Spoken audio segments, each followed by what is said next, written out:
Hello students, all of you are welcomed at India's largest online learning platform, Unacademy.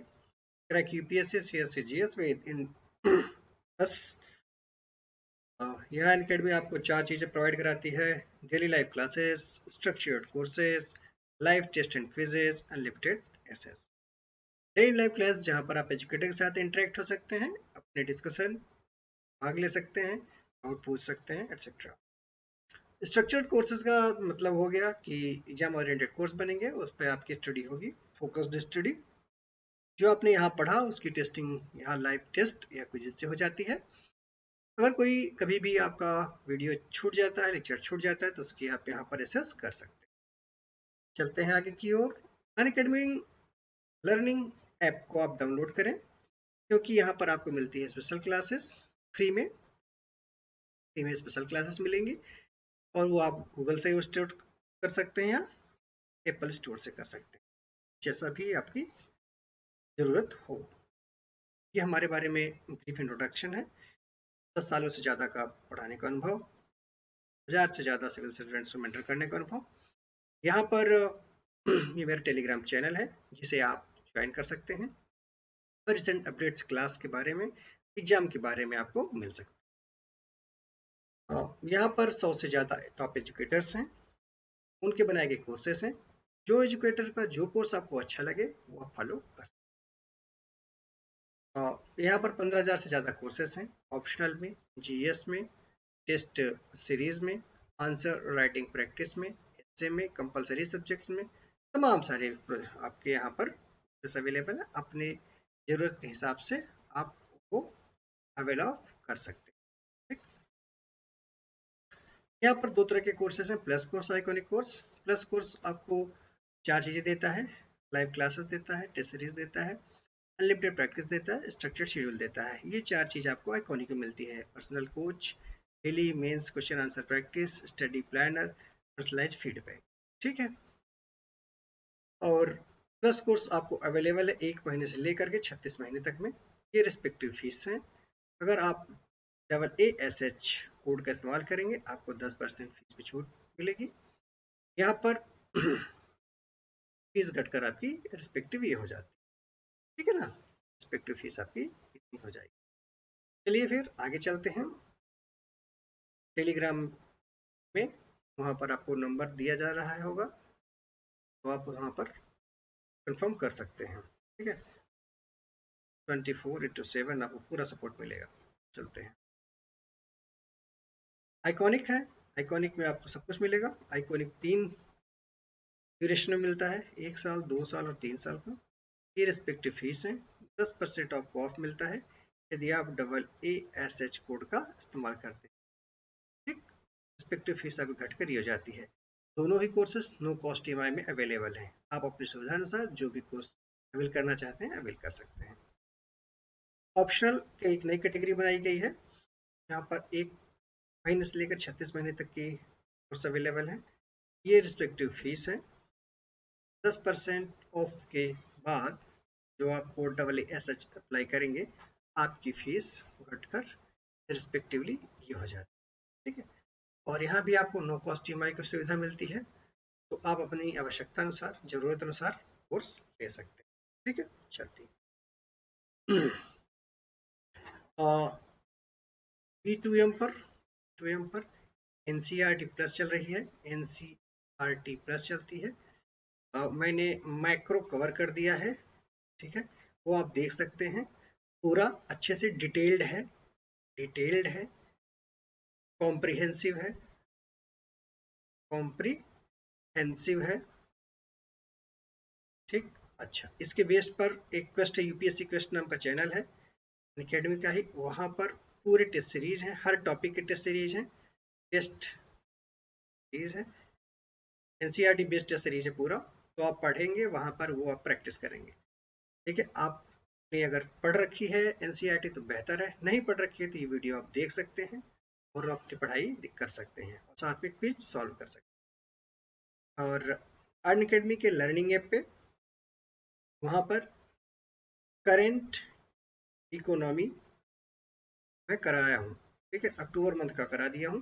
तो आप वहां से जाके वो भी देख सकते हैं। नवंबर मंथ का मैं शुरू करूंगा, तो आप वहां भी अवेल कर सकते हैं। तो ये सभी कोर्सेस आपके क्या हैं, फ्री हैं। B2M पर भी फ्री है, क्वेस्ट पर भी फ्री है, और अनअकैडमी लर्निंग ऐप पर भी फ्री है। लेकिन एक बात मैं बताऊं, चाहे मैं क्लास B2M पर लूं, चाहे मैं क्वेस्ट पर लूं, और चाहे मैं अनअकैडमी के लर्निंग ऐप पर लूं, जो भी मैं क्लास लूंगा वो पूरा कॉम्प्रिहेंसिव होगा। ठीक है, कॉम्प्रिहेंसिव होगा।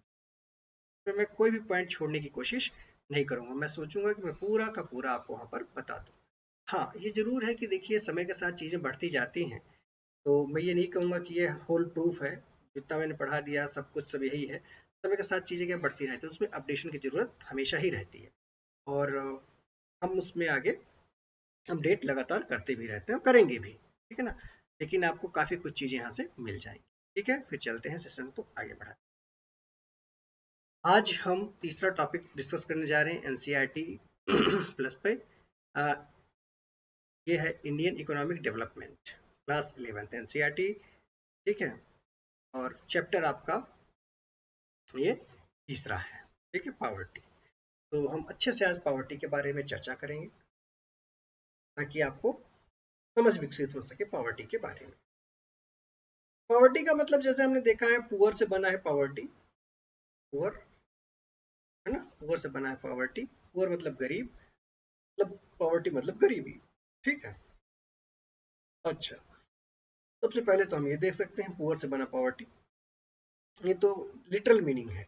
अब इकोनॉमिकल टर्म्स में इसकी क्या मीनिंग होती है, इसको कैसे डिफाइन करते हैं, है ना, कौन कौन सी कमेटी बनी, क्या वर्ल्ड बैंक बना, कौन क्या अपनी अपनी बात रखता है, तमाम सारी चीजें हम डिस्कशन के दौरान देखेंगे। ठीक है ना, तो अभी देखते हैं क्या है इंडिया में पावर्टी है। एनसीईआरटी के हिसाब से क्या से चल रहा है कि ये है कि एक 1/5 वर्ल्ड्स पुअर, जो टोटल वर्ल्ड में पुअर है, 1/5 कहाँ है, 1/5 इंडिया में है। जब आबादी ही इतनी ज्यादा है तो पुअर आबादी भी तो अपने पास ही होगी, है ना, पुअर आबादी भी अपने पास होगी। ठीक है, ऐसा कहा गया कि 300 मिलियन लोग हमारे यहाँ ऐसे हैं जिन्हें बेसिक नीड अपनी पूरा नहीं कर पाते। ठीक है, बेसिक नीड का मतलब है उनके पास घर नहीं है, खाने को नहीं है, एजुकेशन नहीं है। ठीक है, ये तमाम सारी चीजें नहीं है। तो आगे चल के हम एब्सोल्यूट पॉवर्टी का कॉन्सेप्ट और रिलेटिव पॉवर्टी का कॉन्सेप्ट सभी वहां पर हम वन बाय वन देखेंगे। सिद्धि चीज समझ पा रहे हैं आप सभी लोग कि पॉवर्टी का मतलब गरीबी से है। 2 जून की रोटी, ठीक है, 2 मील्स इंड, है ना, 2 टाइप का खाना आपको नसीब नहीं हो पा रहा है, रहने के लिए आपके पास घर नहीं है, एजुकेशन नहीं पा रहे, तो ये सब चीजें क्या आती हैं, गरीबी के फैक्टर्स हैं। ठीक है ना, आगे देखते हैं आगे। गरीबी के बहुत से फेस हैं, मैनी फेसेस ऑफ गरीबी। जैसा भी मैंने देखा, किसी के पास खाना है तो घर नहीं है, घर है तो खाना नहीं है, घर खाना है तो हेल्थ नहीं है, हेल्थ है तो एजुकेशन नहीं है ना, तमाम सारी चीजें हैं।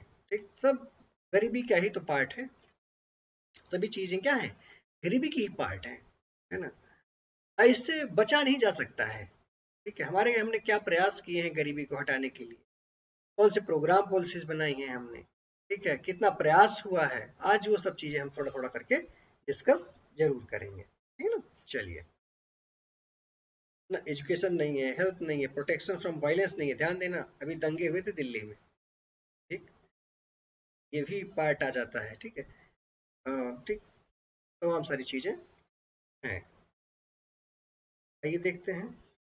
अब देखिए गरीबी कैसे शहर में से बढ़ रही है ना, शहर में गरीबी कैसे बढ़ रही है, बहुत से फैक्टर है। लोग क्या कहते हैं कि जो ऑक्यूपेशन है शहरों में ज्यादा है, अपॉर्चुनिटी शहरों में ज्यादा है, क्योंकि इंडस्ट्री शहर में ज्यादा है। इंडस्ट्री कहाँ है, इंडस्ट्री आपके शहर में ज्यादा है, सुख सुविधा फैसिलिटीज आपके शहर में ज्यादा है, फैसिलिटीज आपकी शहर में ज्यादा है, ऑक्यूपेशन शहर में ज्यादा है, ऑक्यूपेशन शहर में ज्यादा है।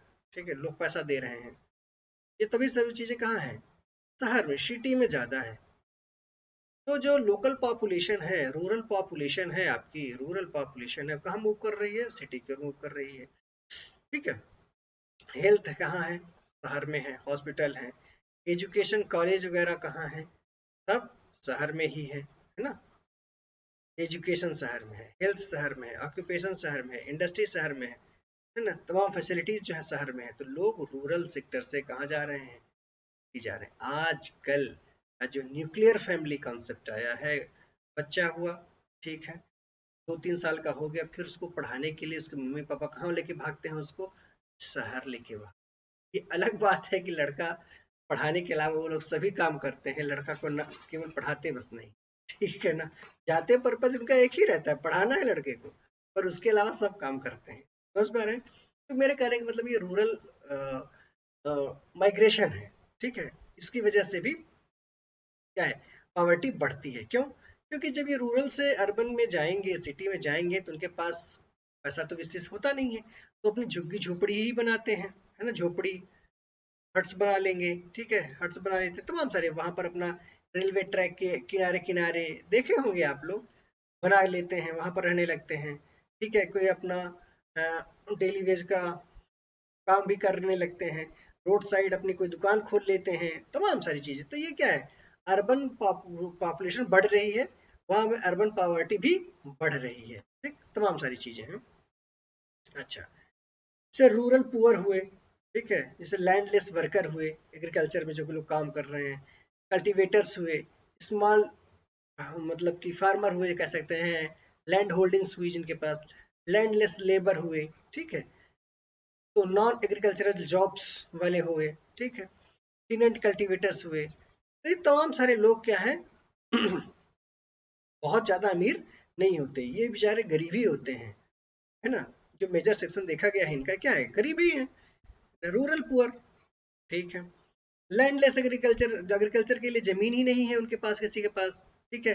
यदि है भी तो बहुत नाम मात्र के लिए, घर बनाने तक के लिए, उसके अलावा है ही नहीं, खेती करने के लिए नहीं है जमीन उनके पास, ठीक है। नॉन एग्रीकल्चरल जॉब्स नहीं है उनके पास, मतलब एग्रीकल्चर के अलावा कोई जॉब्स भी नहीं है, ठीक है, साइड में कोई जॉब नहीं है। एग्रीकल्चर का जॉब कैसे होता है, ध्यान दीजिए, 12 महीने हुआ, 12 महीने में 2 सीजन हो गया, रबी हुआ, खरीफ हुआ, है ना, ऐसे ही हुआ ना, रबी हुआ आपका, खरीफ हुआ, खरीफ 2 ही सीजन हुआ। तो रबी और खरीफ के, रबी की फसल बनने में आपको 3-4 महीने, 5 महीने, 6 महीने जो भी है लग जाता है। 6 महीने में इसका फसल बनते, मतलब 6-6 महीने बाद आपको इनकम मिल रही है, रेगुलर इनकम नहीं मिल पा रही है, तो खेती पर ज्यादा दबाव आ रहा है, ठीक। हाँ, तो पॉपुलेशन कहाँ से माइग्रेट कर रही है आपकी, फ्लो हो रहा है कहाँ से, रूरल सेक्टर से लेकर के अर्बन सेक्टर में आपका बढ़ रहा है, ठीक है ना। चलिए, अब बहुत से लोग तो हर तरह के धंधे वहां पर करने लगते हैं। ये देखिए, ट्रक से लोग भर भर के जा रहे हैं, जैसे अभी कोविड के टाइम में शहर से गांव पे माइग्रेशन बढ़ा था। क्यों? क्योंकि शहर में एक कमरे में 4 लोग कैसे रह सकते हैं, अगर एक को कोविड हो गया तो बाकी 4 लोग बचेंगे नहीं। तो अब क्या है, शहर से, सिटी से किधर बना, रूरल, विलेज में बढ़ा, ठीक है। अब बहुत टाइम हो गया, लोगों के पास पैसा नहीं है, जॉब नहीं है, तो जीवन नहीं चल पा रहा, तो अब विलेज से फिर शहर की ओर चलना शुरू हो, ठीक है। चलिए आगे बढ़ते हैं, डिस्कशन आगे बढ़ा। ये तो इंट्रोडक्शन हो गया, पुअर के बारे में, पॉवर्टी के बारे में थोड़ा सा हमने जान लिया, तमाम सारी चीजें। अब सबसे बड़ी समस्या ये है कि पुअर हम डिफाइन कैसे करें, पहचान कैसे करें पॉवर्टी की, पुअर पीपल की हम पहचान कैसे करें कि भाई बस ये केवल एक ही साधन है क्या, केवल खाना ना मिले वो पुअर है, नहीं। क्राइटेरिया क्या होना चाहिए, ठीक है, क्राइटेरिया हमारा क्या होना चाहिए, हाउ टू मेजर पॉवर्टी, है ना, how to scale down poverty. तो तमाम सारी चीजें हम देखेंगे, बेसिक पॉवर्टी को किस तरह से हम मेजर कर सकते हैं, ठीक है। न्यू मैकेनिज्म भी हम लोग देखेंगे।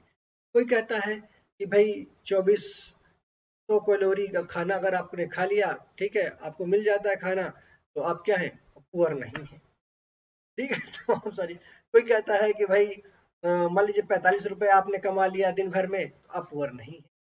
क्या ये जो डाटा है, क्या they actually reflect the situation of poverty? आगे चल के हम इस सब चीजों को थोड़ा सा डिस्कस करेंगे, ठीक है ना।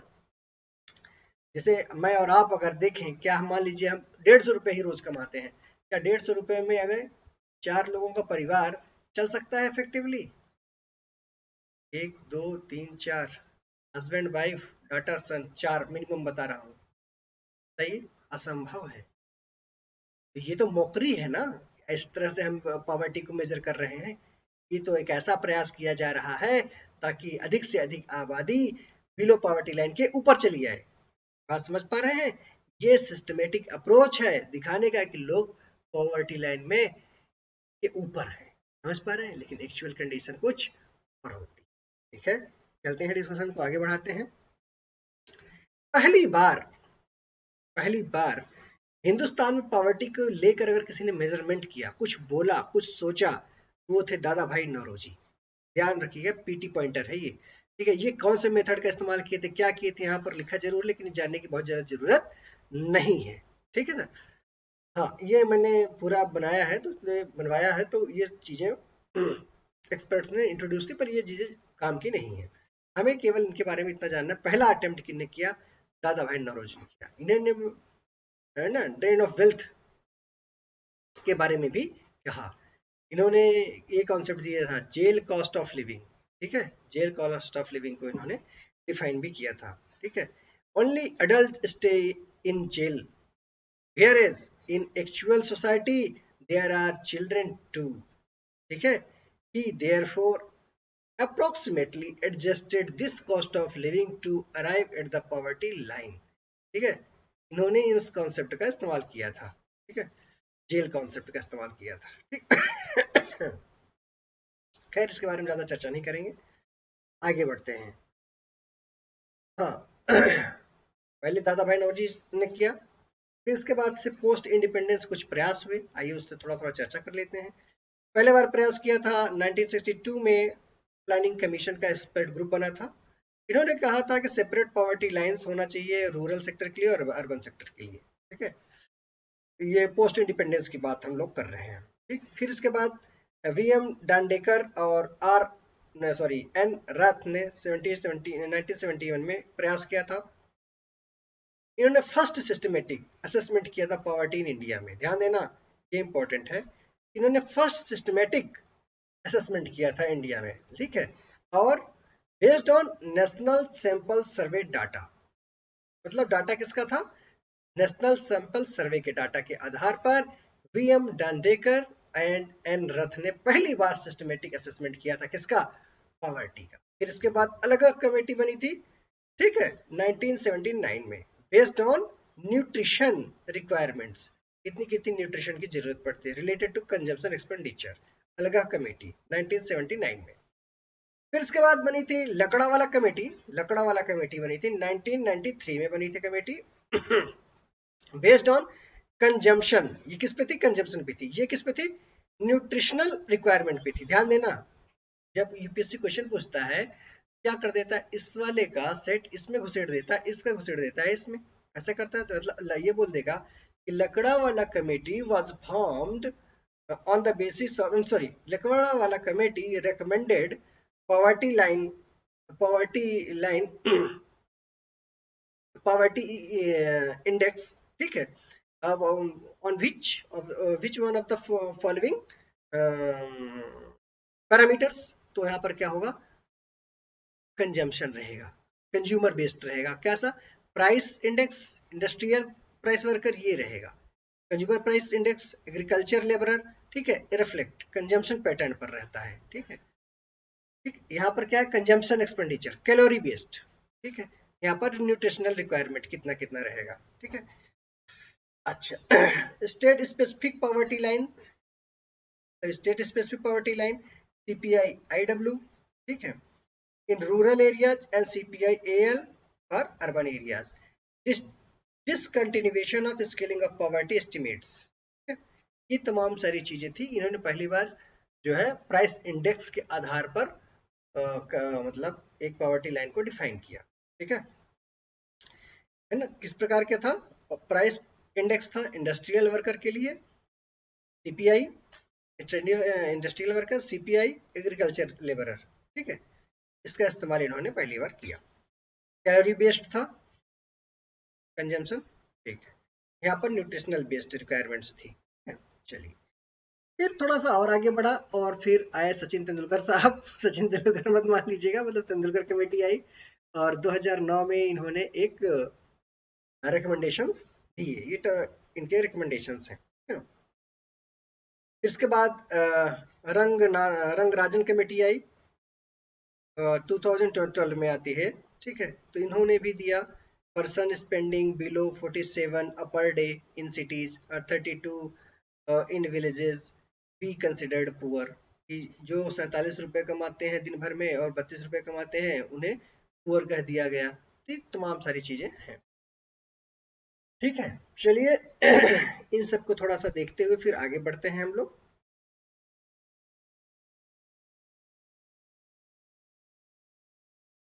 यहाँ पर थोड़ा सा तेंदुलकर कमेटी के बारे में है। यानी पहले क्या, shift from calorie consumption based poverty estimate, shift करते हैं, है ना, कैलोरी बेस्ड से शिफ्ट कर देते हैं। Uniform poverty line basket for rural के लिए अलग बनाते हैं और अर्बन के लिए अलग बनाते हैं, ठीक है। Incorporation of private expenditure on health and education in estimate poverty, इन्होंने क्या किया, प्राइवेट एक्सपेंडिचर ऑन हेल्थ पे और एजुकेशन पे लिया, उसको भी इन्होंने इंक्लूड किया। Adjusting for changes in price and pattern of the consumption, ये भी इंक्लूड किया इन्होंने। Mixed reference period based on estimates as opposed to uniform reference period, ये भी इस्तेमाल किया। क्रिटिसिज्म भी है इनका ये है कि इट रिस्क्स एक्सक्लूडिंग मैनी वर्दी बेनिफिशियरीज फ्रॉम गवर्नमेंट प्रोग्राम्स, इन्होंने एक्सक्लूड कर दिया बहुत से ऐसे लोगों को जो जिनको गवर्नमेंट की हेल्प मिलनी चाहिए, ठीक है। मोटा मोटा ये दो तीन चीजें आप याद रख लीजिए बस, ठीक है ना। पूरा एक एक पॉइंट लगने की जरूरत नहीं है, मोटा मोटे तौर पर हम थोड़ा सा समझ लेते हैं। अब देखिए, instead of mixed reference period it recommended modified mixed reference, ये देखिएगा, ये वाला एमआरपी ये तेंदुलकर कमेटी का है, इसके जगह इन्होंने क्या किया, मॉडिफाइड मिक्स्ड रेफरेंस पीरियड का इस्तेमाल के लिए इन्होंने रिकमेंडेशन दिया। चलिए आगे बढ़ते हैं। अभी तक हमने देखा कि तरह तरह की कमेटी, मतलब कि आजादी के बाद से कमेटी बनाई गई, है ना, पावर्टी को डिफाइन करने के लिए। सबसे पहला आपने दादा भाई नौरोजी ने एक जेल थियोरी दिया था, उसके बाद फिर प्लानिंग कमीशन से लेकर के बीच बीच में लकड़ा वाला अलग कमेटी, ठीक है, तेंदुलकर कमेटी, और फिर फाइनली रंगराजन कमेटी 2012 में बनी। तो वर्ल्ड बैंक भी आएगा, उस पर भी हम चर्चा करेंगे, अब तक हम यही पढ़ चुके हैं।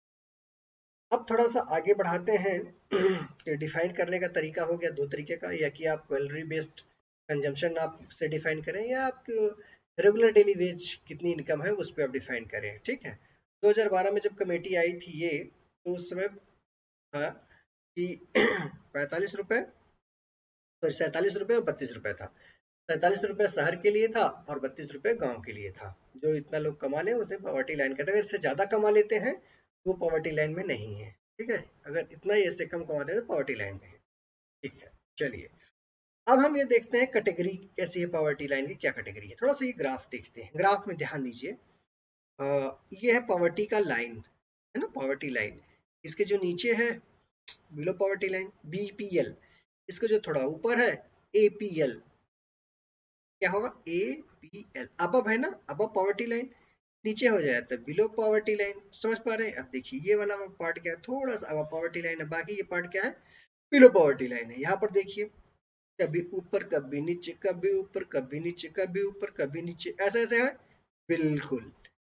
ये क्या हुआ, ए पी एल, नीचे वाला पार्ट हुआ बी पी एल, ठीक। यहाँ भी देखिए मैक्सिमम पार्ट में ऊपर, कभी कभार गरीब बन गए, कभी बिल्कुल ऊपर ही ऊपर जा रहे हैं, ठीक है। एपीएल बीपीएल, ये हमेशा ही एपीएल है, बहुत ऊपर है, अब पॉवर्टी लाइन है, नेवर पुअर, अब पॉवर्टी लाइन मतलब नेवर पुअर।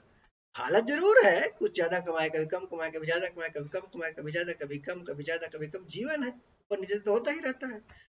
अच्छा, तो ये नेवर पॉवर्टी हो गए, नेवर पुअर, नॉन पुअर हो गए भाई साहब। ये क्या है, ट्रांजिएंट पुअर है, ठीक है। कभी यार कभी पार, कभी यार कभी पार, है ना। चर्निंग पुअर इसे बोलते हैं, क्या बोलते हैं, चर्निंग। इसे कहते हैं ओकेजनल पुअर, कभी कभार पुअर हुआ, ये देख लीजिए। अब कोविड के चक्कर में घर में बैठ गए भाई साहब तो पुअर हो गए उस समय के लिए। अदरवाइज जब काम करते हैं तो ऊपर हैं, समझ पा रहे हैं, ठीक है। ये है, कुछ दिन काम किए ऊपर चले गए, अब आप बैठ के आराम कर रहे हैं तो नीचे आ गए। फिर काम किए ऊपर हैं, फिर बैठ गए तो नीचे हैं। फिर काम किए तो ऊपर हैं, फिर नहीं काम किए तो बैठ गए। ये डेली वेज वर्कर हो गए, ठीक है, समझिए। ये चाहे जितना काम कर ले, ये पुअरे रहेंगे। बहुत जोर मारे तो ये मान लीजिए अपर पावर टिल, फिर लेकिन हमेशा फिर डाउन। इनकी हालत हमेशा क्या है, गरीब है। कभी कभार अमीर बने जीवन में काक बार। और ये चाहे जितना प्रयास करें, इनको जमीन गरीबी पैदा हुए हैं, गरीब ही लगता है इनको जाना है, ठीक। इसका मतलब है ऑलवेज पुअर। ये वाला क्या है, ऑलवेज पुअर। ये क्या है, यूजुअली पुअर। अधिकतर ये क्या है, पुअर है, कभी कभार ये अमीर बने हैं। इसे क्या बोलते हैं, क्रॉनिक पुअर। ध्यान देना, क्रॉनिक पुअर में दो टाइप कैटेगरी आती है। नंबर एक, इसमें ऑलवेज पुअर होंगे। नंबर दो, इसमें या कि ओकेजनल पुअर है, कभी कभार मतलब अमीर बनेंगे, हमेशा ये क्या रहेंगे, गरीब ही रहेंगे। और यूजुअली मतलब प्रायः पुअर ही रहेंगे, प्रायः, कभी कभार ही ये बने हैं, ठीक है। मतलब ये देखिए कि डाटा क्या क्या बोल देता है, डायग्राम क्या क्या कह देता है, जो चीज आप लिखेंगे उसको ये समझ लीजिए। अब ये देखिए, ये चर्निंग पुअर कहला रहा है, काम करेंगे अमीर, नहीं करेंगे गरीब, बस वो वाला हिसाब किताब है churning poor. Occasional poor, occasionally poor, ये कभी कभार ये क्या रहेंगे, पुअर रहेंगे, लेकिन हमेशा ये क्या रहेंगे, हाँ अमीर ही रहेंगे। ओकेजनली मैंने कभी कभार, यूजली मैंने प्राय, प्राय मैंने अधिकतर, ये है कभी कभार, ठीक। चलिए, अच्छा, तो यहाँ पर आपने ये देखा कि ओकेजनल पुअर में क्या है, कभी कभार ही ये गरीब है, बाकी समय ये क्या अमीर है, ठीक। नेवर पुअर माने इनके जीवन में कभी गरीबी आई ही नहीं, हमेशा पैदा भी हुए, है ना, चांदी के चम्मच के साथ, और जाएंगे भी चांदी के चम्मच के साथ। चलिए फिर आगे चलते हैं। अब ये चीज मुझे नहीं लगता कि बताने की बहुत जरूरत है, जिसे मैंने बता दिया, एक्सप्लेन कर दिया, आगे चल सकते हैं हम लोग, ठीक है। ठीक, चर्निंग पुअर वगैरह वगैरह मैंने ये सब चीजें आपको डिस्कस कर दिया, तो ये सब फिर से कहने की जरूरत नहीं है, ठीक है। चर्निंग पुअर में कौन कौन हो जाते हैं, चर्निंग पुअर में आपका ग्रुप है, स्मॉल फार्मर का ग्रुप हो जाता है, सीजनल वर्कर का ग्रुप हो जाता है, ठीक है, कभी यार कभी पार, ठीक। ठीक है, ये नॉन पुअर आप देख ही लिए हैं, है ना। चलिए, चलिए, अब है टाइप्स ऑफ पॉवर्टी पर हम लोग आ जाते हैं कि भाई टाइप्स ऑफ पॉवर्टी क्या है, ठीक है। टाइप्स ऑफ पॉवर्टी कितने प्रकार की होती है, वर्ल्ड बैंक आएगा, उसकी रिपोर्ट हम लोग देखेंगे थोड़ा सा आगे, हम लोग उसकी रिपोर्ट देखेंगे। चलिए, यहाँ पर हम दो तरह से फिलहाल देखेंगे, एक तो एब्सोल्यूट पॉवर्टी देखेंगे, एब्सोल्यूट, निरपेक्ष, इसे हिंदी में बोलते हैं निरपेक्ष गरीबी। यह है रिलेटिव, रिलेटिव, सापेक्ष, सापेक्ष मैंने किसी के रिस्पेक्ट में। जैसे मान लीजिए आपने परसेंटाइल वाला सिस्टम देखा होगा, एक बंदा अगर स्कोर करता है, मान लीजिए 50 नंबर स्कोर किया 100 में से, तो मान लिया गया 100 परसेंटाइल, ठीक है, 100 परसेंटाइल मान लिया गया। अब जो दूसरा नंबर स्कोर करता है, जिसको तो 100 हो गया, वो मान लीजिए 80 नंबर स्कोर करता है, इसके नंबर का कितना स्कोर करता है, इसी के नंबर को बेस बनाकर फिर हम दूसरे को मेजर करते हैं। तो मेजर बना के हम करते थे, फिर क्या है 80 परसेंटाइल, ठीक है, इसका 80 परसेंटाइल, 90 परसेंटाइल, ठीक है, इसका 90 परसेंटाइल, ठीक है, मतलब वो कितना पाया होगा, 50 इंटू 90, 45 नंबर पाया होगा, ठीक है ना। मतलब बेस क्या बना उसको मेजर करने का, यही बना 90 परसेंटाइल। 50 परसेंटाइल, 50 परसेंटाइल का मतलब है इसका आधा नंबर पाया होगा, यानी कितना नंबर पाया होगा, 25 नंबर पाया होगा। तो मतलब अब मेजरमेंट क्या हुआ, परसेंटेज में नहीं हो रहा है, परसेंटाइल में हो रहा है ना, रिस्पेक्ट में, जैसे मैं कहता हूँ ठीक है ना, सापेक्ष निरपेक्ष। चलिए, एब्सोल्यूट, बेसिक नीड जरूर होनी चाहिए। देखिए कंडीशन, अगर आपको बेसिक नीड नहीं मिलती, बेसिक नीड नहीं मिलती, बेसिक नीड आपको नहीं मिलती है। बेसिक नीड में क्या है, देखिए फूड है, आपको फूड नहीं मिल रहा है खाने के लिए। जो मैं डेफिनेशन बता रहा हूँ यूनाइटेड नेशन की डेफिनेशन है ना। United Nation further defines absolute poverty as the absence of two of the following seven basic needs। ध्यान दीजिए, two of the following seven, सात में से दो नीड अगर नहीं भी आप absence है, दो भी नीड absence है, तो आप क्या है, पुअर है। या आपको ये नहीं मिल रहा है, आपको ये नहीं मिला, आप पुअर है। ठीक है, मतलब आपको ये सभी चीजें मिलनी चाहिए, सेवन आपको बेसिक नीड्स आपको मिलनी चाहिए। कौन कौन से, पुअर फूड है, ये पीटी पॉइंटर भी है, यहाँ से बता रहा हूँ, मेंस पॉइंटर भी है। मेंस में जब कभी आपको लिखना हो पॉवर्टी की डेफिनेशन, तो यूनाइटेड नेशन की डेफिनेशन आप चिपका दीजिए। समझ पा रहे हैं, ठीक है। या कि ऐसा कोई डायग्राम बना दीजिए, वहां पर ऐसे ऐसे ऐसे ऐसे डाल दीजिए, यहाँ पर लिख दीजिए क्या, यूनाइटेड नेशन, बस ये बात बता दिया है। समझ पा रहे हैं, चित्र बहुत कुछ कह देते हैं, आपको आना चाहिए। चलिए, सैनिटेशन फैसिलिटीज आपको होनी चाहिए, हेल्थ मिलना चाहिए, शेल्टर मिलना चाहिए, एजुकेशन मिलना चाहिए, एसेस टू सर्विसेज मिलना चाहिए। अगर आप काम करें तो आपको काम मिले, है ना, सर्विसेज आपको मिले, आपको भी बिजली मिले, पानी मिले, है ना, ऐसा नहीं कि आपको ना मिले। तमाम सारी चीजें आपको तभी सरकार द्वारा प्रदत्त दी गई सर्विसेज मिलनी चाहिए। ठीक है ना। The condition makes it possible to compare benefits different countries. जैसे एक कंट्री का दूसरे कंट्री से जब हम करते हैं, जैसे यूएस की तुलना हम अपने कंट्री से करें, ये क्या है, ये रिलेटिव मेजरमेंट है। क्या है ये, यूएस से हम ना कर रहे हैं तुलना अपने की, ठीक है, रिलेटिव। एब्सोल्यूट का मतलब किसी से तुलना नहीं करना होता, ठीक है, एब्सोल्यूट का मतलब क्या होता है, किसी से तुलना करना नहीं होता है। लेकिन अगर हम यूएस से तुलना करने लगेंगे तो हम क्या आ जाएंगे, रिलेटिव। ठीक, चलिए, तो पॉवर्टी दो तरह की होगी, एब्सोल्यूट पॉवर्टी हो गई, रिलेटिव पॉवर्टी हो गई। एब्सोल्यूट पॉवर्टी के अंदर सात चीजें होती हैं, food, safe drinking water, sanitation facilities, health, shelter, education and access to services. अगर इनमें से दो को भी आपको नहीं मिलता है तो आप किस में चले जाते हैं, पुअर कैटेगरी में चले जाते हैं। ठीक, अच्छा, अगर ये कंडीशन, एक देश की पॉवर्टी को दूसरे देश की पॉवर्टी से अगर हम मेजर करते हैं रेफरेंस बनाकर, तो क्या होता है, रिलेटिव पॉवर्टी होती है। ठीक है, चलिए, अच्छा, ये पहली बार कब से इंट्रोड्यूस किया गया था, 1990 में किया गया था, कि अगर कोई आदमी एक दिन में कितना, $1 कमाता है, ठीक है, ठीक है, poverty line measured absolute poverty by the standards of world's poorest country.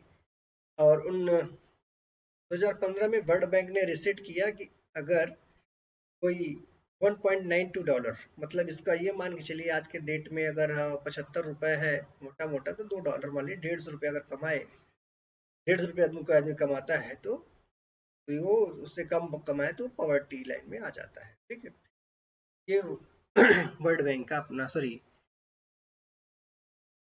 World bank का अपना अजम्पशन है। ठीक है, वर्ल्ड बैंक पैसे पे सबको तौल देता है, और ये क्या है, यूएन का है ना। चलिए, आगे आगे आते हैं, रिलेटिव पॉवर्टी पर आते हैं, थोड़ा सा देख लेते हैं। एब्सोल्यूट आपने देख लिया, समझ लिया।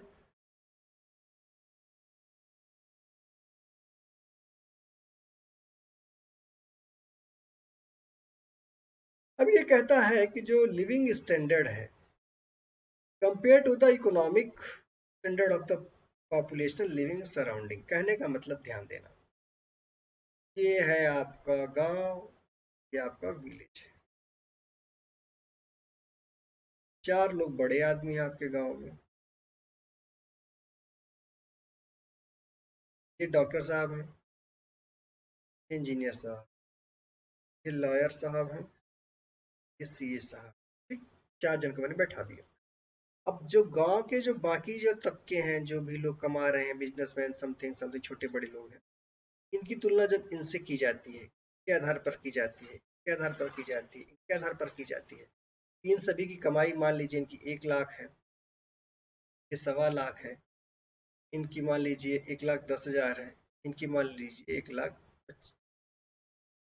इससे अगर ये तुलना करना हम शुरू कर देते हैं, छोटे स्तर पर मैं बता रहा हूँ, माइक्रो लेवल में मैं आपको समझा रहा हूँ, कि अगर किसी गांव के लोगों की तुलना उनके बड़े लोग की जाती है, जैसे मान लीजिए कमा रहा है 5,000 रुपये कमा रहा है, 5,000 रुपया कमा रहा है, ठीक है बंदा, तो ये क्या है, रिलेटिवली इनके क्या है, पुअर। इसे क्या बोलेंगे, कैसा पुअर, रिलेटिव पुअर। समझ पा रहे हैं।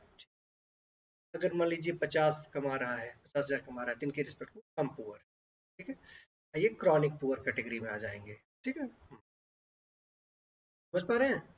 इसी प्रकार से हम मेजर करते हैं क्या, relative poverty. Hence it is measured, measure of income inequality. क्या ये मेजर करती है, measure income inequality, measure of income inequality. Inequality, इनके इनकम में कितनी इनइक्वालिटी है। तो रिलेटिव पॉवर्टी क्या मेजर करती है, इनइक्वालिटी मेजर करती है, ठीक है। अच्छा, मतलब ये है percentage of population with income less than some fixed portion of median income. Median income जैसे मैंने कह दिया कि अभी चारों भाइयों की क्या इनकम, मान लो मोटा मोटा 1 लाख हो गया, मीडियन इनकम कितनी होगी, 1 लाख के आसपास हम मान लेते हैं, ठीक है। अब इस मीडियम इनकम से रेस्ट ऑफ की क्या तुलना करना, क्योंकि 50% से अगर इनके कम आ जाएगा तो पॉवर्टी लाइन में आ जाएंगे, ठीक है।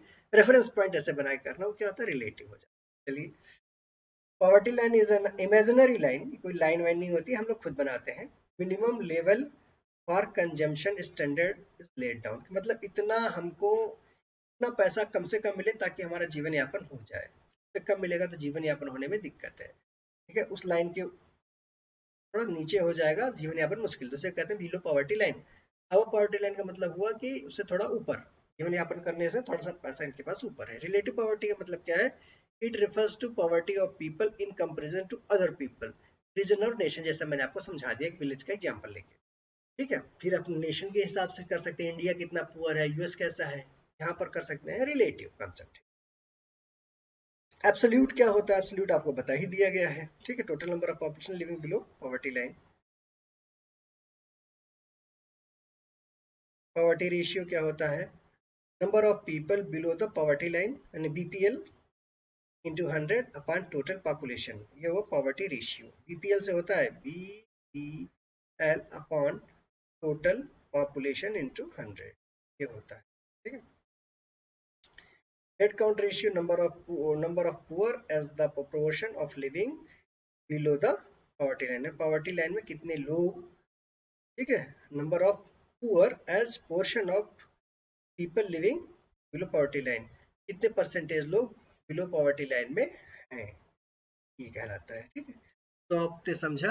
अब एब्सोल्यूट पॉवर्टी क्या कहलाती है, रिलेटिव पॉवर्टी क्या कहलाती है, और पॉवर्टी लाइन एक इमेजिनरी लाइन है, ये डिनोट करती है कि इस लाइन के ऊपर, इस लाइन के ऊपर ये हमारी पॉवर्टी लाइन है। नीचे वाला हुआ तो क्या हुआ, बिलो पॉवर्टी लाइन। ऊपर वाला पार्ट हुआ तो अबव पॉवर्टी लाइन, ठीक है। अच्छा, इस लाइन के नीचे अगर आप पैसा कमाते हैं तो जीवन जीने में बहुत मुश्किल होता है, इससे ऊपर है तो जीवन चलो चल जाता है, ठीक। इसलिए सरकार इन्हें ज्यादा ध्यान देती है। चलिए किन कारण से, कौन कौन से कारण से पावर्टी हुई, क्या वो कारण थे जिनकी वजह से पावर्टी हुई। देखिए कुछ है, कुछ सोशल कारण भी है, ठीक है, कुछ इकोनॉमिक कारण भी है, कुछ पॉलिटिकल इनइक्वालिटी है। कहने का मतलब सोशल इक्वलिटी नहीं है हमारे यहाँ, कोई समाज में बहुत ज्यादा स्थान है किसी का, किसी का बहुत कमजोर है, कोई पैसा बहुत कमा रहा है, कोई पैसा बहुत नहीं कमा रहा है, किसी की पॉलिटिक्स में बहुत साख है, उस कम्युनिटी की है, उस क्षेत्र में है, ठीक है। तो इनइक्वलिटी है, तीनों तरह की इनइक्वलिटी, समाज में इनइक्वलिटी है, पैसे कमाने को लेकर के इनइक्वलिटी है, पॉलिटिकल एरिना में इक्वलिटी है। सोशल एक्सक्लूजन, ऐसा है कि उस सोसाइटी को बिल्कुल पूरी तरह से क्या किया है, एक्सक्लूड कर दिया गया, सोसाइटी को क्या किया, सोशल एक्सक्लूजन, उसके साथ कोई मतलब ज्यादा इंटरेक्शन नहीं है, ठीक है, उनको उन पर ध्यान नहीं दिया गया, पॉवर्टी का ध्यान नहीं दिया गया। जैसे आप देख रहे होंगे हमारे यहाँ अब तो बहुत ज्यादा एससी एसटी पर बहुत ध्यान दिया जा रहा है, वल्नरेबल सेक्शन में बहुत ध्यान दिया जा रहा है, पहले बहुत कम ध्यान दिया जाता था। एक्सक्लूड थे ये बेचारे, सोसाइटी में रहते हुए भी एक्सक्लूड थे, ठीक है, अलग इनका अलग था, सोसाइटी में रहते हुए भी अलग थे, पर ध्यान नहीं दिया जा सकता इसलिए पीछे थे। अब ध्यान दिया जा रहा था, धीरे धीरे इनका भी लेवल अच्छे से बढ़ रहा है, ठीक। तीसरी बात एक अनएम्प्लॉयमेंट था, अनएम्प्लॉयमेंट होता है तो पॉवर्टी है, अनएम्प्लॉयमेंट है, अनएम्प्लॉयमेंट है, अनएम्प्लॉयमेंट है इसका मतलब है कि इनकम आपकी क्या है, डाउन है। जब इनकम आपकी डाउन है तो सेविंग भी आपकी डाउन है, तो आपके एक्सपेंडिचर भी आपका कम होगा। जब एक्सपेंडिचर कम होगा तो फिर मान लीजिए जीवन जीना बहुत मुश्किल हो जाता है, लिवलीहुड बहुत ज़्यादा दिक्कत हो जाती है। ये फिर आगे चल के क्या हो जाता है, इंडेटनेस का शिकार होता है। इंडेटनेस मतलब आप ऋण लेते हैं और फिर ऋण लेने की परंपरा चलती जाती है, मनी लेंडर के पास चले गए, ऋण लिया, नहीं लौटा पाए, गिरवी रख दिया, इंटरेस्ट नहीं दे पाए, तो फिर आपको प्रॉपर्टी जो भी थोड़ा बहुत आपने बनाई है उसको ये हजम कर जाए। ठीक, तो अनएम्प्लॉयमेंट भी एक बहुत बड़ा फैक्टर है, सोशल एक्सक्लूजन है, social economic and political inequality भी है। ठीक है, तीन प्रमुख कारण, तो ये पीटी पॉइंटर है, मेंस पॉइंटर भी है। ठीक है, तो ये सब कारण आप वहां पर भी मेंशन कर सकते हैं डाटा के साथ। आगे फिर बताऊंगा डाटा कहाँ से लेना है, कैसे लेना है। चलिए, इंडेटनेस मैंने आपको बता ही दिया। चलिए आगे चलते, अनइक्वल डिस्ट्रीब्यूशन ऑफ वेल्थ। कहने का मतलब ये है कि जीडीपी से जो है आपने पैसा कमाया, ठीक है, जीडीपी से जो आपने पैसा आपका है, अब इसका जो डिस्ट्रीब्यूशन करना है। जीडीपी का बढ़ने का मतलब ये नहीं होता कि पॉपुलेशन में हर आदमी की इनकम बढ़े। फॉर एग्जाम्पल, मान लीजिए एप्पल ने, सॉरी एप्पल हटाइए, टाटा ने 1,000 करोड़ का इनकम कमाया। ठीक है, इस साल इनकम कमाया। हमारी पॉपुलेशन, हम मान के चलते हैं अपने देश की पॉपुलेशन मान लीजिए 1,000 है। कहने का मतलब हमने डिवाइड किया तो मतलब हमारे कहने का मतलब 1 करोड़ रुपया पर आदमी को मिलना चाहिए। ठीक है, ऐसा ही मिलना चाहिए। ठीक है, लेकिन ये 1 करोड़ की जो इनकम है केवल किसके हाथ में है, टाटा के हाथ में है। ठीक है, मतलब जीडीपी पर कैपिटा इनकम तो आपकी बढ़ रही है, लेकिन एक्चुअल जो ये पैसा है किसी एक आदमी के हाथ में, सभी के हाथ में नहीं। इसीलिए इसे कहते हैं अनइक्वल डिस्ट्रीब्यूशन ऑफ वेल्थ। क्या, एक आदमी के हाथ में पैसा समान है, सभी आदमी के हाथ में पैसा समान नहीं है ना, ये भी एक कारण है। आगे देख लेते हैं कुछ, aggregate poverty is just sum of individual poverty, है ना। एग्रीगेट पॉवर्टी में सभी पॉवर्टी को मिला दिया जाए तो सम ऑफ इंडिविजुअल, कहने का मतलब aggregate poverty is equal to individual 1 की पॉवर्टी प्लस इंडिविजुअल 2 की पॉवर्टी, इंडिविजुअल 3 की poverty, up to individual n की पॉवर्टी। ये कहने का मतलब है। ठीक, इसमें क्या है, लो कैपिटल फॉर्मेशन, मतलब ये कि अगर इन्वेस्टमेंट आपके यहाँ कम आ रहा है, इन्वेस्टमेंट आपके यहाँ कम है, तो कैपिटल फॉर्मेशन नहीं होगा। कैपिटल फॉर्मेशन होता है कि लंबे समय के लिए उद्योगों को फैलाना, ठीक है, एस्टेब्लिश करना। ठीक है, कैपिटल लंबे समय के लिए investment. Lack of infrastructure, road नहीं है, एनर्जी नहीं है, मतलब वही पावर। ठीक है, इंफ्रास्ट्रक्चर आपके पास कमजोर है। ठीक, लैक ऑफ डिमांड, डिमांड भी आपके यहाँ कम है। अरे भाई, जब कमाते ही कम है तो फिर मांग ही नहीं है। ठीक है, जब नहीं है तो भाई डिमांड कैसे कर सकते हैं, जब आप कुछ कमाएंगे तो आप डिमांड रखेंगे, जब कुछ कमाते ही नहीं डिमांड क्या रखेंगे। प्रेशर ऑन पॉपुलेशन, पॉपुलेशन पर क्या होता है, प्रेशर होता है। जब सभी लोग क्या है, एक फॉर्म के फील्ड पर 10 लोग काम कर रहे हैं तो जीवन यापन करने के लिए पॉपुलेशन पर प्रेशर तो होगा ही। Lack of social and welfare nets, मतलब सोशल वेलफेयर स्कीम जो है उनकी कमी, लैकिंग। ठीक है, ये तमाम सारी चीजें पॉवर्टी की वजह हैं। ठीक है ना। अनइक्वल डिस्ट्रीब्यूशन आप समझ लिए हैं, वेल्थ का अनइक्वल डिस्ट्रीब्यूशन कैसे होता है। ठीक, और आपने ये भी समझ लिया कि जैसे ये लो कैपिटल फॉर्मेशन का मतलब ये हुआ कि कम से कम कैपिटल का फॉर्मेशन हो रहा है, इन्वेस्टमेंट कम है, फैक्ट्रियां कम है, तो फिर रोजगार ही नहीं है। जब रोजगार नहीं है तो पॉवर्टी आएगी ही आएगी। Lack of infrastructure, infrastructure road नहीं है, ठीक है, एनर्जी नहीं है, इरिगेशन नहीं है, हेल्थ नहीं है, एजुकेशन नहीं है, इसकी वजह से ही पॉवर्टी आपको मिलेगी। डिमांड ही नहीं है, जब आप कमाएंगे नहीं तो डिमांड भी नहीं होगी। ठीक, प्रेशर ऑन पॉपुलेशन, पॉपुलेशन पर प्रेशर है। ठीक है, क्यों, क्योंकि पूरा एग्रीकल्चर सेक्टर पर ही है, तो इसलिए वहां पर भी प्रेशर है। तो एक आदमी जहाँ कमाता है उसमें 4 आदमी कमा रहे हैं, खेत में 4 लोग काम कर रहे हैं, तो पॉपुलेशन पर है प्रेशर कि नहीं है कमाने का, नहीं कमा पा रहे हैं। और कोई वेलफेयर स्कीम कायदे की नहीं है जिससे पॉवर्टी रिड्यूस की जाए। ये कुछ है, मतलब यह स्कीम बनी है तो बहुत नॉमिनल बनी है, नॉमिनल स्कीम बनी है, या इनइफेक्टिव है स्कीम, इन इफेक्टिव स्कीम है। ठीक है, तमाम सारी चीजें हैं, या कि फंड नहीं है स्कीम में, या कि जो आपको बेनिफिट दे रहे हैं वो ना के बराबर बेनिफिट दे रहे हैं, तमाम हर ये चीजें हैं। ये मेंस के पॉइंटर है, ये नोट कर लीजिएगा, इनका बहुत इस्तेमाल होगा। चलिए अब देखिए, अभी तक तो गरीबी का हमने देख लिया क्या कारण थे, अब इनके हटाने के भी कुछ प्रोग्राम पॉलिसीज बनेंगी, है ना, किस कौन कौन से तरीके हैं इनको हटाया जा सके, है ना, पॉवर्टी एलिवेशन को कैसे किया जा सके, कई तरीके हैं। ठीक है, आइए उन तरीकों में हम बातचीत करते हैं। Growth oriented approach, growth oriented approach क्या है ना। अब ये देखते हैं कि ग्रोथ ओरिएंटेड अप्रोच क्या कहती है। ये कहा जाता है कि भाई ऐसा करो कि इकोनॉमिक ग्रोथ करो, है ना, मतलब इन्वेस्टमेंट लाओ, इन्वेस्टमेंट लाइए। इन्वेस्टमेंट क्या होता है, कैपिटल नेचर का लॉन्ग टर्म होता है, लॉन्ग टर्म होता है। ये क्या करेगा, जॉब को जनरेट करेगा, जॉब जनरेट करेगा, जॉब जनरेट होगी तो इनकम बढ़ेगा, इनकम बढ़ेगा तो एक्सपेंडिचर होगा, और साथ के साथ सेविंग भी बढ़ेगी। ठीक है, सेविंग अगर बढ़ती है तो लोगों का लिविंग स्टैंडर्ड भी बढ़ता है, मतलब जीने खाने के तरीके बढ़ेंगे। अब इसमें एक तरह से देख लेते हैं, मान लीजिए यहाँ पर 1,000 करोड़ का एप्पल ने इन्वेस्ट कर दिया इंडिया में, कितने साल के लिए कर दिया, 20 साल के लिए कर दिया मान लीजिए। तो एप्पल क्या करता है, जो हायर करेगा तो लोकल पॉपुलेशन को ही हायर करेगा, इनका इनकम जो है बढ़ गया। भाई साहब का जब इनकम बढ़ा, सेविंग भी बढ़ गई, सेविंग बढ़ा, एक्सपेंडिचर भी इनका बढ़ा। एक्सपेंडिचर का मतलब क्या हुआ, जैसे आपने फ्लैट ले लिया, ठीक है, इन्वेस्टमेंट कर दिया, स्टॉक मार्केट में इन्वेस्टमेंट कर दिया, तमाम सारी चीजें। ठीक है, जब ये हो जाता है इनका, जैसे अब लिविंग स्टैंडर्ड बढ़ गया तो खर्च करेंगे तो लिविंग स्टैंडर्ड बढ़ेगा ना। जैसे लोकल उन्हें पॉश कॉलोनी में रहना शुरू कर देंगे, फिर खर्चे भी हैं, भाई बीएमडब्ल्यू से चलना शुरू कर देंगे। ठीक है, तमाम सारी चीजें हैं, खर्च है, बीएमडब्ल्यू खर्च करेंगे तो दूसरे एक आदमी का खर्च दूसरे आदमी का इनकम होता है। तो इस प्रकार से ग्रोथ अगर हम करते हैं तब हम पॉवर्टी को कम कर सकते हैं, ये कहने का अप्रोच है। ठीक है, समझ पा रहे हैं। चलिए, पर कैपिटा इनकम बढ़ेगी, है ना, और ये ट्रिकल डाउन होगा, ऊपर से नीचे होगा, ऊपर से नीचे होगा। आज का दौर देखिए, एक जमाना था साइकिल नहीं, साइकिल एक गांव में एक हुआ करती थी, मोटरसाइकिल तो मुझे लगता है कस्बे में एक हुआ करती थी। ठीक है, फिर दो चार छह कस्बों के बीच में एक आध ठो क्या मान ली कार हुआ करती थी, इस टाइप का सिस्टम था, है ना, ये तमाम।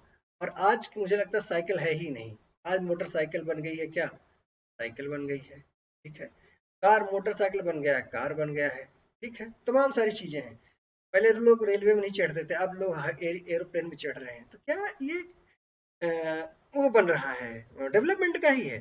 पहले एक दो पेट्रोल टंकियां हुआ करती थी एक ब्लॉक में, एक तहसील में हुआ करती थी। अब मैं कह रहा हूँ 1 किलोमीटर के रेंज में कम से कम 2 से 3 पेट्रोल पंप हुआ करते हैं, है ना, 2 से 3 पेट्रोल पंप हुआ करते हैं। अब बताइए, अब वाहन व्हीकल्स कितने बढ़ गए हैं, व्हीकल्स कितने बढ़ गए हैं, व्हीकल्स बहुत बढ़ गए हैं, है ना।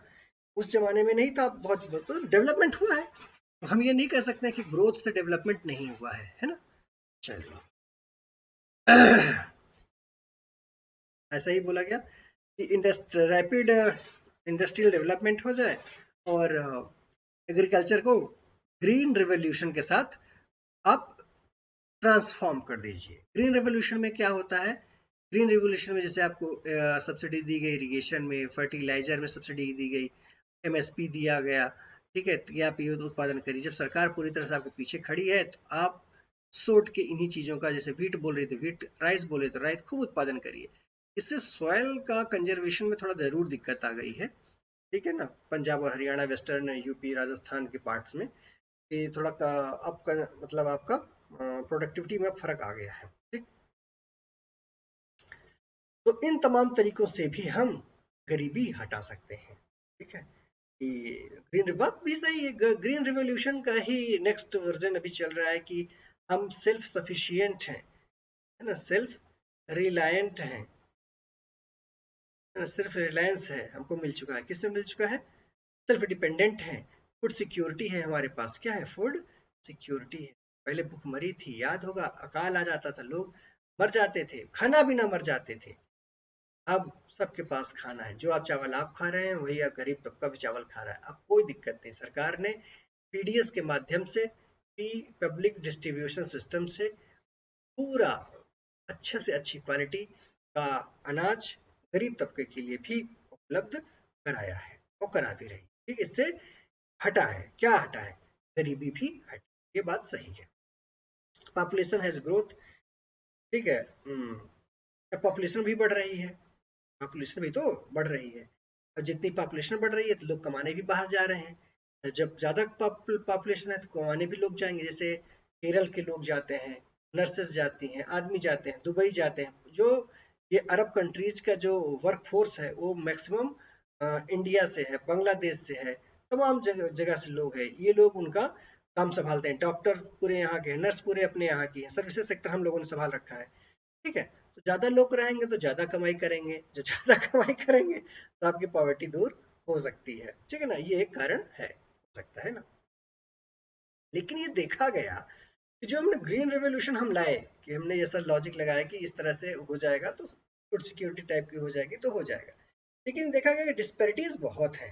फॉर एग्जाम्पल, पंजाब हरियाणा ने तो गजब का किया, लेकिन यहाँ एमपी, यूपी, यूपी कुछ पार्ट किया, ठीक है, बाकी के पार्ट जो है छत्तीसगढ़, ठीक है, उसमें एमपी का ही पार्ट हुआ करता था, बिहार, कि उतना मतलब कि डेवलप नहीं कर पा जितना कर होना चाहिए। तो मतलब जो पंजाब ये बन गए रिच भाई साहब, और ये बन गए बीमारू, पब्लिक ये क्या हो गए, बीमारू मतलब पुअर बन गए। तो ये डिस्पैरिटी देखने को, ग्रीन रेवोल्यूशन का ऐसा मतलब नहीं है पूरे इंडिया में ही ग्रीन रेवोल्यूशन ने रिवोल्यूशनाइज कर दिया। पंजाब में गरीबी जरूर हटाई, लेकिन एमपी और बिहार में गरीबी नहीं हटी। ठीक है, जब यहाँ आएगा ग्रीन रेवोल्यूशन तब ना होगा। तो एक जगह ये क्या पार्शियल पार्शियल नेचर में हमको समझ में आया कि गरीबी हटी है तो एक दो जगह से हटी है, पूरे जगह पूरे हिंदुस्तान से गरीबी नहीं हटी है, डिस्पेरिटी है। ठीक है ना। इकोनॉमिस्ट ने यह भी कहा कि बेनिफिट्स जो है वो ट्रिकल डाउन नहीं हो पा रहा है। ठीक है, trickle down to the poor, जैसा आप लोग कहते थे कि ऊपर से करोगे तो नीचे तक पहुंच जाएगा, तो लेकिन वो देखने को नहीं मिला है। ये कंसर्न किसका है, इकोनॉमिस्ट का है ना, क्रिटिक्स का है। ठीक, चलिए, लेकिन अब तो मेरा मानना है पूरा देश गरीब था। ठीक है, मेरा अपना मानना है कि पूरा अगर पूरा देश मान लीजिए गरीब है, अब मान लीजिए दो या तीन जगह से भी अगर गरीबी हट गई तो पॉजिटिव देखिए ना। ठीक है, कुछ तो कम हुई। चलिए आगे बढ़ते हैं। अच्छा, ग्रोथ रेट से तो आपने देख लिया किस तरह से गरीबी कम करेंगे। अब दूसरा है पॉवर्टी एलिवेशन प्रोग्राम से, दूसरा तरीका क्या है, पॉवर्टी एलिवेशन प्रोग्राम। ठीक है, अब इनके माध्यम से हम गरीबी दूर करेंगे। ठीक, चलिए ये देखते हैं इनके माध्यम से कैसे हो सकता है। मैं केवल स्कीम का नाम लूंगा, मैं बहुत ज्यादा इनके में डिटेल में नहीं जाऊंगा। मेरा आपको इससे भी अनुरोध है कि आप लोग बस थोड़ा थोड़ा इन चीजों को जान लीजिए। ठीक है, जो प्रेजेंट की स्कीम है पिछले 4-5 साल की, उन पे फोकस करिए। प्रेजेंट स्कीम है, प्रोग्राम है, इन पे ध्यान दीजिए। बैक बैक साइड की स्कीम जो 10 साल, 20 साल, 25 साल, 30 साल, 50 साल से लागू है, उन पर बहुत ज्यादा ध्यान देने की जरूरत नहीं है। ठीक है, बस जाने रहिए कि ऐसा कुछ हुआ था बस। ठीक, चलिए, इंटीग्रेटेड रूरल डेवलपमेंट प्रोग्राम, इसको लॉन्च किया गया था 78-79 में किया गया था। सब्सिडी देने के लिए, है ना, सब्सिडी देने के लिए किया गया था। इसे 2 अक्टूबर 1980 को यूनिवर्सलाइज कर दिया गया था, पूरे देश में लागू कर दिया गया था। ठीक है, और बैंक क्रेडिट दिया करती थी इसके तहत, है ना, प्रोडक्टिव एम्प्लॉयमेंट अपॉर्चुनिटी के लिए सक्सेसफुल प्लान पीरियड्स में। चलिए, रोजगार जवाहर रोजगार योजना थी। ठीक है, इसको इस्तेमाल किया गया कि इसके माध्यम से हम रोजगार देंगे, जब रोजगार देंगे लोगों को रोजगार मिलेगा, अनएम्प्लॉयड को एम्प्लॉयमेंट मिल गया, तो इससे हमें क्या होगा, गरीबी दूर। ठीक है, चलिए,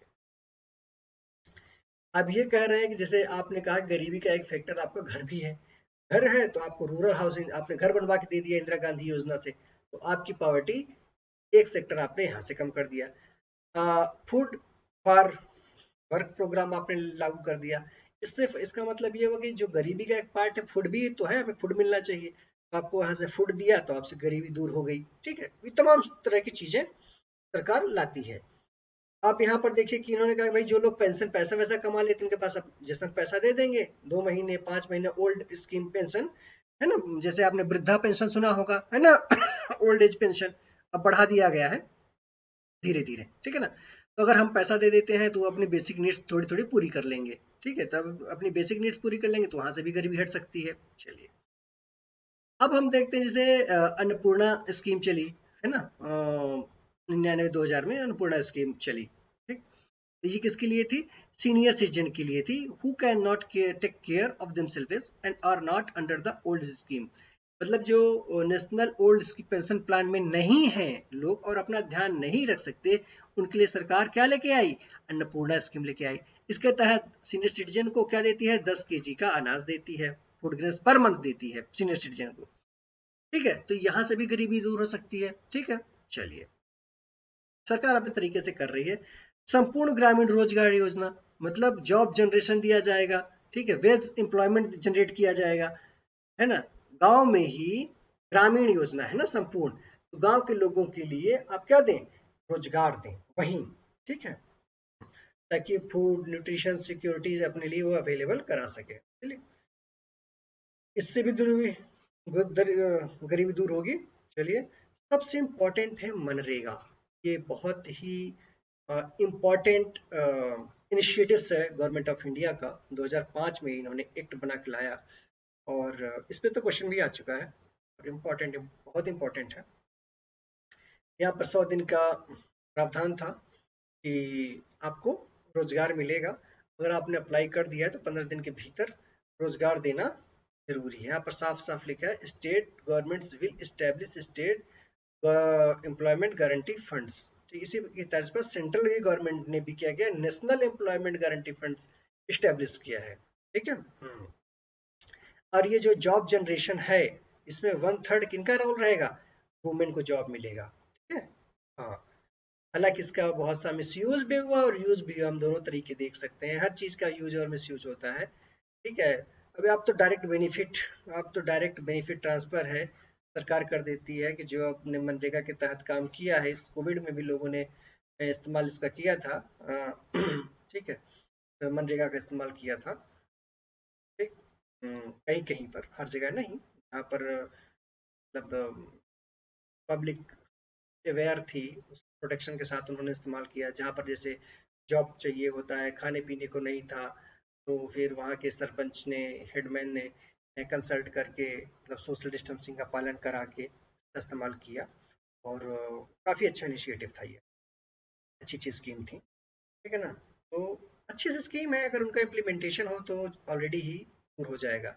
इसके माध्यम से सरकार क्या देती है? 100 दिन का रोजगार देती है। जब रोजगार दे देगी तो लोग पैसा कमाएंगे, इनकम उनका बढ़ेगा। जब इनकम बढ़ेगा तो पॉवर्टी घटेगी। ठीक है, ये काफी हेल्पफुल भी है, इंपॉर्टेंट है। चलिए, आगे चलते हैं हम लोग। फिर नेशनल रूरल लिवलीहुड मिशन के तहत भी पॉवर्टी को घटाया गया। ठीक है, नेशनल अर्बन लिवलीहुड मिशन के तहत अर्बन पॉवर्टी को हटाया गया। ठीक है, इसमें से सेल्फ हेल्प ग्रुप, है ना, अपॉर्चुनिटी के लिए, स्किल डेवलपमेंट के लिए पैसे दिए जाने लगे, तमाम सारी चीजें हेल्प किया गया तरह तरह से, है ना। चलिए, तो इन सभी स्कीम के तहत यहाँ भी इसकी सेल्फ हेल्प ग्रुप, जो रूरल सेल्फ हेल्प ग्रुप है, उसको इसकी मदद की गई, है ना, नेशनल रूरल लिवलीहुड मिशन के तहत। और यहाँ पर अर्बन के लिए, अर्बन सेल्फ हेल्प ग्रुप के लिए इससे मदद की गई, है ना, ताकि पॉवर्टी को कम किया जा सके धीरे धीरे। चलिए, प्रधानमंत्री कौशल विकास योजना। प्रधानमंत्री जी ने कहा, कुशल कौशल कुशल भारत कौशल भारत। ठीक है, तो इससे भी जॉब जनरेट, जब आपको स्किल कर देंगे, जो 10 और 12 के ड्रॉप आउट बच्चे हैं, उनको उनके हिसाब की मार्केट ओरिएंटेड स्किल सिखा के, उनको रोजगार दे करके, उनको सक्षम बना करके हम गरीबी हटा सकते हैं। बिल्कुल। प्रधानमंत्री जनधन योजना, इसके तहत सभी लोगों का बैंक अकाउंट खुल जाएगा, तो सरकार उनको पार कर देगी। जो पैसा देना होगा डायरेक्ट, जैसे उज्ज्वला का पैसा देना है तो सरकार उसी में डाल देती है पैसा। तो एक तरह से सरकार इस अकाउंट से भी गरीबी को हटाने का प्रयास करेगी, कर रही है ना। सब्सिडी आ गया, इसी में पेंशन आ गया, इंश्योरेंस चला गया, है ना। इससे गरीबी सीधे हट जाएगी। जो बीच में मिडिल मैन है वो गायब हो जाएंगे। ठीक है, उनके हाथ में पैसा नहीं जाएगा, बेनिफिशियरी के हाथ में सीधा पैसा जाएगा। इस तरह से गरीबी हटेगी। चलिए, अब तीसरा जो है स्टेप है जिसके माध्यम से हटेगा, minimum basic amenities. Minimum basic amenities माध्यम से भी हम अगर प्रोवाइड करा दें, कोई ऐसी स्कीम हम लाते हैं जिससे मिनिमम बेसिक एम्यूनिटीज मिले, हेल्थ मिले, एजुकेशन मिले, है ना, फूड मिले, तमाम सारी चीजें अगर मिल जाती हैं तो फिर इससे क्या हो जाता है? गरीबी इससे भी हटती है। इसके लिए भी तरह तरह प्रोग्राम पॉलिसीज हैं, जैसे पीडीएस है ना, फूड के लिए पीडीएस हो गया, इंटीग्रेटेड चाइल्ड डेवलपमेंट स्कीम हो गई, ठीक है। हाँ, मिड डे मील हो गया, स्कूल जाओगे तो खाना मिलेगा ना, प्रधानमंत्री सड़क ग्रामीण योजना हो गई, प्रधानमंत्री ग्रामोदय योजना हो गई, वाल्मीकि अम्बेडकर आवास योजना होगी, तरह तरह के प्रयास सरकार कर रही है, ठीक है। तीसरा ये है कि मिनिमम बेसिक एमिनिटीज के माध्यम से भी गरीबी दूर की जा सकती है। चलिए, अब एक इंडेक्स बनी है, ग्लोबल इंडेक्स बनी है, इसे यूएनडीपी ने बनाया है। किसने? यूनाइटेड नेशन डेवलपमेंट प्रोग्राम ने बनाया है, और ऑक्सफोर्ड यूनिवर्सिटी के सौजन्य से बनी है 2010 में। इसमें क्या पैरामीटर है, थोड़ा देख लीजिए ध्यान से। इसके थ्री डायमेंशन है। एक डायमेंशन इसका हेल्थ है, दूसरा डायमेंशन इसका एजुकेशन है, तीसरा डायमेंशन का लिविंग स्टैंडर्ड है।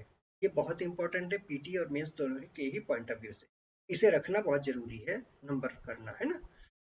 जो आप पढ़े उसका बार बार इस्तेमाल करें, प्रीलिम्स मेंस इंटरव्यू हर जगह, ठीक है। ये कैसा डायमेंशन है? Multi dimensional. मल्टी डायमेंशनल क्यों है?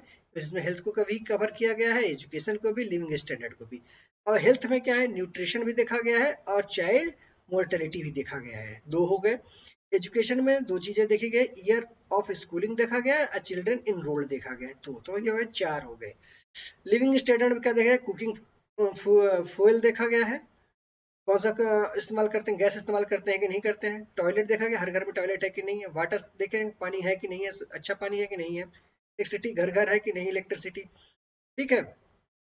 फ्लोर यानी घर है आपके पास कि नहीं है, कुछ एसेट है कि नहीं है आपके पास। मतलब छह चीजें यहाँ पर हैं, तो टोटल कितने पैरामीटर हो गए? 10। लिविंग स्टैंडर्ड में हो गए 6, ठीक है। आप एजुकेशन में हो गया 2, और हेल्थ में हो गया 2, टोटल पैरामीटर कितने हो गए? 10। डायमेंशन कितने हो गए? 3। ये आपका क्या है? Multi poverty index. कौन कौन की किसका किसका है? इससे सही होगा यूएनडीपी और ऑक्सफोर्ड यूनिवर्सिटी का है, ठीक है ना। हाँ, ये मल्टीनेशनल है कि यूनिडायमेंशनल है? ये मल्टी डायमेंशनल है, ठीक है ना। चलिए, इसके माध्यम से हम गरीबी को माप करते हैं, गरीबी कितनी है आपके देश में, ठीक है। इंडेक्स का मतलब क्या है? सूचकांक। सूचकांक किसकी सूचना देता है? पॉवर्टी की सूचना देता है, ठीक है, पॉवर्टी की सूचना देगा, ठीक। चलिए, अब वही चीज जो मैंने बता दिया उसमें से वही चीज है, हेल्थ में ये तमाम सारी है चीज। मतलब इतना इतना मोटा मोटा याद रखेंगे। 1/6 वेटेज ईच, ये तमाम सारी चीजें नहीं रखेंगे। 1/6 इसको रख दिया, 1/6 इसको रख दिया, 1/6 इसको रख दिया, 1/6 इसको रख दिया, तमाम सारी चीजें, ठीक है ना।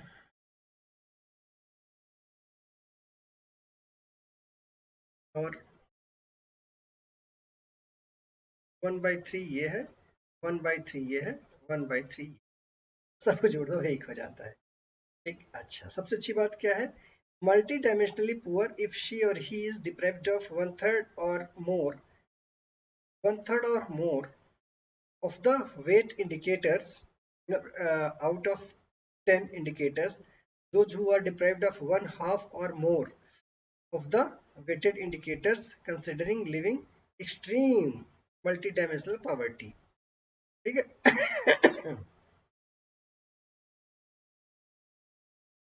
मल्टी डायमेंशनली पुअर किसे बोलते हैं? ठीक है, अगर जैसे 10 में से 33 है, 10 में से 33 है, तो उसे क्या कहेंगे? मल्टी डायमेंशनली पुअर कहेंगे। एक्सट्रीम मल्टी डायमेंशनल पुअर किसे कहेंगे? जिसके पास 50% से भी कम साधन है ना। जैसे मैंने डिप्राइव्ड ऑफ 33%, मतलब इनके पास जो है मल्टी डायमेंशनली पुअर के पास 60% है, वेटेड का 66% है, 33% नहीं है। एक्सट्रीम मल्टी डायमेंशनल लोग क्या है? इनके पास 50% है, इससे कम है, ठीक है, ठीक। अच्छा, इनके पास 33% नहीं है ना, मोटा मोटा 33% या 33% से ज्यादा नहीं है। मतलब 10 में से ये मान के चलिए 7 हैं, 3 नहीं है, मोटा मोटा। ये 10 में से इनके पास 5 हैं, 5 फुल फिल कर रहे हैं, तो ये एक्सट्रीम मल्टी डायमेंशनल पॉवर्टी में आएंगे। और ये क्या आएंगे? जिनके पास 7 है, ये डायमेंशनली पुअर आएंगे, ठीक। चलिए, हाँ, अब ये जो है एमपीआई जो है, ये क्या है? मतलब कि मल्टी डायमेंशनली पॉवर्टी इंडेक्स जो है, ये आपका क्या है? डिफरेंट अप्रोच है, ठीक है। ये मल्टी डायमेंशनल है, जबकि जो कन्वेंशनल अप्रोच है मेजरमेंट का है, करने का तरीका है, उसमें केवल क्या दिखाया जाता है, इनकम देखा जाता है। कितने रुपए कमा लिया, 45 कमा लिया, 47 कमा लिया, 32 रुपए कमा लिया, तो हम पुअर नहीं। अब क्या है, नहीं, आपको पूरा मल्टी डायमेंशनल अप्रोच से माप करेंगे। चलिए, अब ये नई ग्लोबल इंडेक्स है, जैसे मैंने कहा कि हम अपडेट कर देते हैं आपको यथासंभव। 2020 है ये इंडेक्स। यहाँ पर क्या है, इसका रिपोर्ट क्या आई है देख लीजिए। Oxford poverty human development initiatives. चलिए, इन्होंने कहा कि 1.3 billion people are still living in multi dimensional poverty. कहने का मतलब ये है कि ऐसे आज भी लोग हैं जिनके पास 10 में से 7 सुविधाएं तो है, लेकिन 3 सुविधाएं अभी भी नहीं है। More than 80% are deprived at least 5 of 10 indicators used to measure health, education, living standard in global MPI। तो एक्सट्रीम हो गया ना ये, फिर ध्यान दीजिए, यहाँ पर है मल्टी डायमेंशनली है, ये मल्टी डायमेंशनल पॉवर्टी है। तो यहाँ पर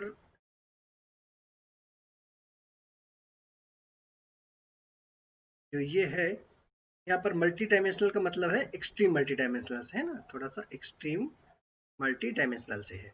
ठीक है, चलिए।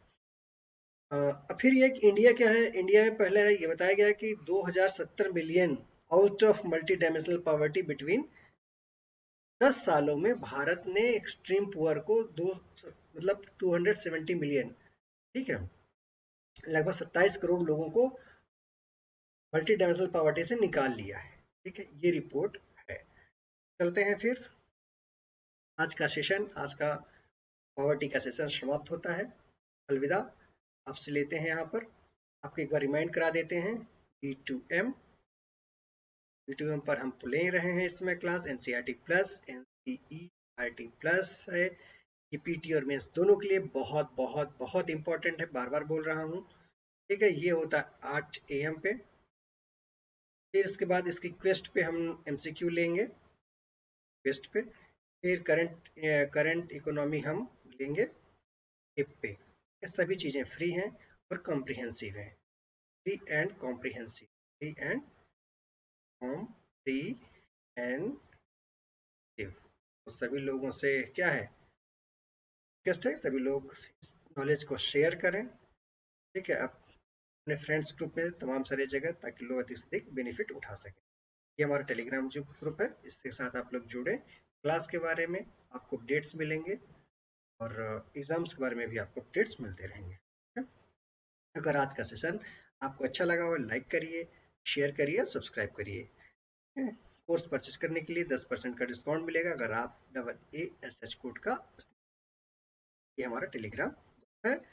Let's crack it. और आज के सेशन के लिए इतना ही, मिलते हैं नेक्स्ट सेशन में। तब तक के लिए आप अपना का ध्यान रखें, स्वस्थ रहें, मस्त रहें, अपनों को मजबूत बनाएं, समाज को मजबूत बनाएं। जय हिंद।